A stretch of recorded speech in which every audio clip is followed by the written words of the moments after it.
Hello મિત્રો, નમસ્કાર. આપણે આજે દાળનું શાક બનાવીશું.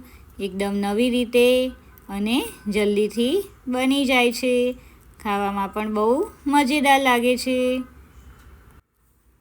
સૌપ્રથમ આપણે 2 ટેબલસ્પૂન જેટલું ઓઇલ એડ કરીશું.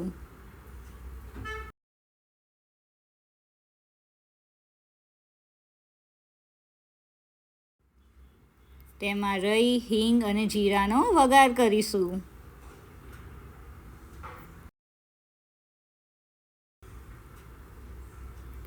ત્યારબાદ તેમાં કટ કરેલા ડુંગળી અને ટામેટાને એડ કરી લેશું અને થોડીક જિંજર ગાર્લિક પેસ્ટ એડ કરીશું.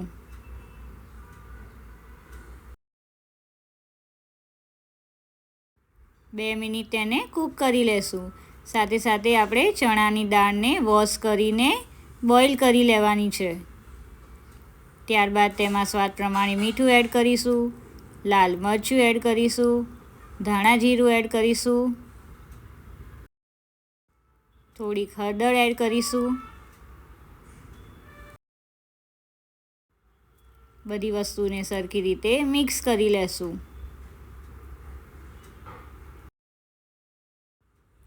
ત્યારબાદ આપણે બોઇલ કરેલી દાળને એડ કરી લેશું.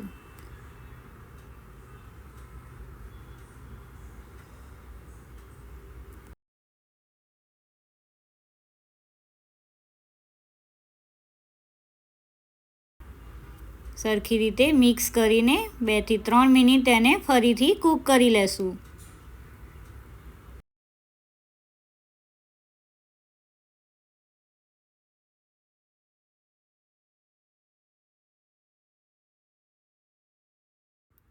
આ રીતે બનાવેલી દાળને પરોઠા સાથે ખાવાની બહુ જ મજા આવે છે. ત્યારબાદ આપણે થોડો ગરમ મસાલો એડ કરીશું.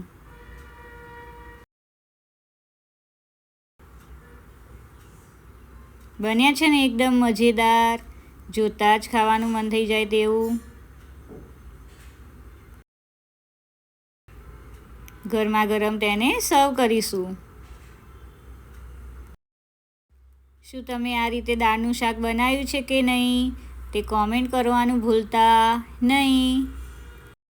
આવી નવી રેસીપી જોવા ચેનલને સબસ્ક્રાઈબ જરૂરથી કરજો.